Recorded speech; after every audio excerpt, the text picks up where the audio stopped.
উপস্থিত সম্মানিত বিশেষ অতিথি বাইতুল মোকাররমের সম্মানিত খতিব সাহেব সহ ঢাকা মহানগর উত্তর বিএনপির সংগ্রামী যুগ্ম আহ্বায়ক আক্তার হোসেন,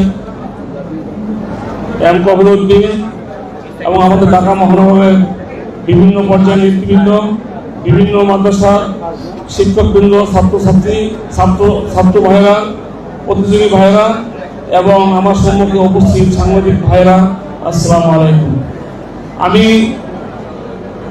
এরকম একটা প্রোগ্রাম আয়োজন করার জন্য ঢাকা মহানগর উত্তর বিএনপি সংগ্রামী যুগ্ম আহ্বায়ক এবং আমাদের এমপি এস.এম. জাহাঙ্গীরকে বিএনপি ঢাকা মহানগর উত্তরের পক্ষ থেকে বিশেষ ধন্যবাদ এবং কৃতজ্ঞতা প্রকাশ করছি।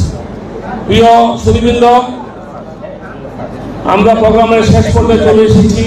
কিছুক্ষণের মধ্যে হয়তো বা প্রোগ্রাম শেষ হবে। আমি শুধু আজকে প্রোগ্রাম আপনাদের উদ্দেশ্যে বলতে চাই, বিএনপি সবসময় আলেম ওলামাদের সাথে ছিল এবং থাকবে।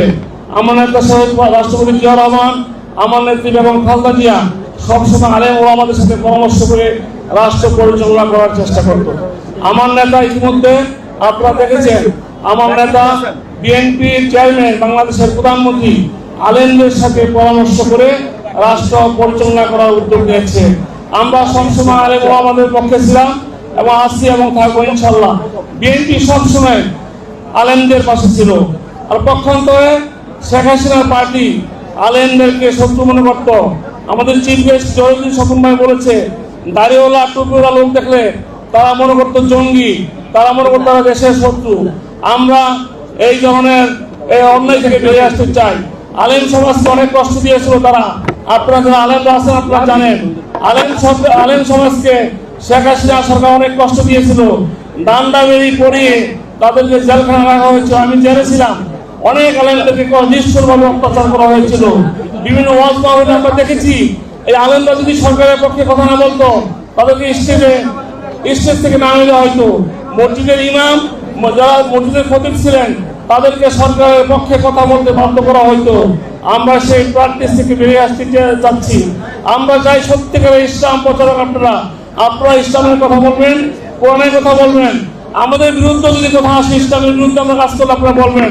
আমরা সেই সমস্ত সমালোচনা সহ্য করতে প্রস্তুত আছি। আপনারা আমাদের যে কোনো ভুল ভ্রান্তি হইলে, আমাদের সরকারের যদি কোনো ভুল হয়, আপনারা আমাদেরকে ধরিয়ে দিবেন। আমরা সেইভাবে চলতে চাই, সেইভাবে রাষ্ট্র পরিচালনা করতে চাই। আপনারা এখন স্বাধীন, আপনারা নির্ভীকভাবে আপনি কোরআন হাদিসের আলোচনা করতে পারেন। আপনাদের কোনো ভয় নাই। আল্লাহ রহমতে আমরা ইসলামের পক্ষে শক্তি। আমরা সবসময় আপনাদের পাশে থাকতে চাই। আমরা আপনাদের দোয়া চাই, সহযোগিতা চাই। তারেক রহমান একটা সুন্দর দেশ করতে চাই। আপনাদের সহযোগিতা নিয়ে, আপনাদের পরামর্শ নিয়ে একটা সুন্দর দেশ করতে চাই। আমরা চাই আপনারা সঠিক সময়ে সুন্দর পরামর্শ দিবেন, যাতে আমরা সুন্দরভাবে দেশের জন্য, দেশের মানুষের পক্ষে কাজ করতে পারি। আমি আর কথা বাড়াতে চাই না। আজকে আয়োজিত যে প্রোগ্রামটা হচ্ছে গত রমজান মাসে, আগামী যে রমজান মাস আসবে, আমরা বিশেষ করে এমপি সাহেব সহ আমরা চেষ্টা করব সব সময় যেন এই ধরনের প্রোগ্রাম চালু থাকে। আপনাদের সহযোগিতা থাকলে আমরা ইনশাল্লাহ সব সময় ধরনের প্রোগ্রামগুলো করতে পারবো। আমাদের জন্য দোয়া করবেন, আমরা যেন দেশের মানুষের পাশে থেকে দেশের মানুষের পক্ষে কাজ করতে পারি, এই দেশের সাধারণ মানুষের পক্ষে কাজ করতে পারি। এই জন্য আমাদের দোয়া করবেন, আপনাদের সহযোগিতা চাই। এবং আজকে এই সুন্দর একটা প্রোগ্রামে আপনাদের সবাই আসার কারণে এই প্রোগ্রামটা অনেক সুন্দর হয়েছে, সফল হয়েছে। এই জন্য আপনাদের সবাইকে ঢাকা মহানগর উত্তর বিএনপির পক্ষ থেকে বিশেষ ধন্যবাদ জানিয়ে আমার বক্তব্য শেষ করছি। আর বিশেষ করে বাইতুল মোকাররমের খতিব সাহেব, আপনি আসার ফলে আমার মনে হয় এলাকার আলেম সমাজ অনেক খুশি হয়েছে। এই জন্য আপনাকে এলাকার আলেম সমাজের পক্ষ থেকে, ঢাকা 18 আসন বিএনপির পক্ষ থেকে, ঢাকা মহানগরের পক্ষ থেকে বিশেষ ধন্যবাদ জানিয়ে আমি আমার কথা শেষ করছি। আমি আপনার দোয়া চাই, আমাদের জন্য দোয়া করবেন। আমার নেতা তারেক রহমানের জন্য দোয়া করবেন। আমার নেত্রী বেগম খালেদা জিয়া, আমার নেতা শহীদ রাষ্ট্রপতি জিয়াউর রহমান, ওনারা পরলোক গমন করেছেন, ওনাদের জন্য দোয়া করবেন। আল্লাহ রাব্বুল আলামিন যেন ওনাদেরকে জান্নাতুল ফেরদৌস নসিব করেন। আপনাদের সবাইকে ধন্যবাদ। খোদা হাফেজ। বাংলাদেশ জিন্দাবাদ। আসসালামু আলাইকুম।